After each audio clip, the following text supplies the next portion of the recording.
যশোরের মনিরামপুরে বিএনপির ৪৭তম প্রতিষ্ঠাবার্ষিকী উপলক্ষে র্যালি ও সংক্ষিপ্ত আলোচনা সভা অনুষ্ঠিত হয়েছে। অনুষ্ঠানে প্রধান অতিথি হিসেবে বক্তব্য রাখেন যশোর জেলা বিএনপির সাংগঠনিক সম্পাদক শেখ শহীদুর বাড়ি রবু। বিশেষ অতিথি হিসেবে বক্তব্য রাখেন যশোর জেলা বিএনপির সাবেক সহসভাপতি মোহাম্মদ মূসা। অনুষ্ঠানটিতে সভাপতিত্ব করেন মনিরামপুর উপজেলা বিএনপির সভাপতি শহীদ মোহাম্মদ ইকবাল হোসেন এবং অনুষ্ঠানটিকে সঞ্চালনা করেন উপজেলা বিএনপির সাধারণ সম্পাদক আসারুজ্জামান মিন্টু।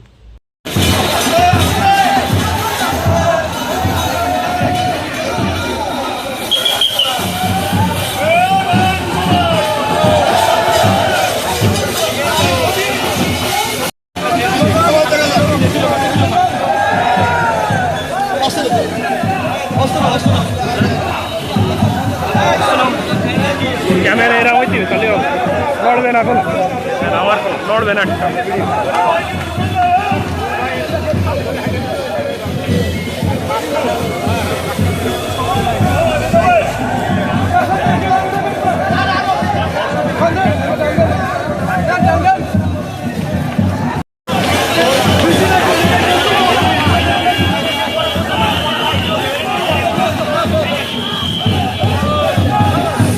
জাতীয়তাবাদী দল সর্বকালের সর্বশ্রেষ্ঠ সম্মানিত কর্মী ভাইরা, এমনি ভয় আসছে।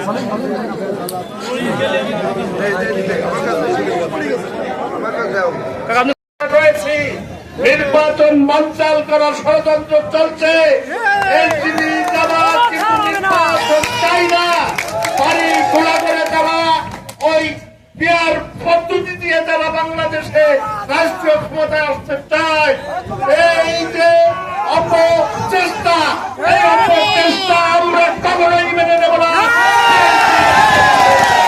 তাই আজকে আমি আপনাদেরকে বলবো, ধৈর্য ধারণ করুন এবং আগামী নির্বাচনের প্রস্তুতি গ্রহণ করুন।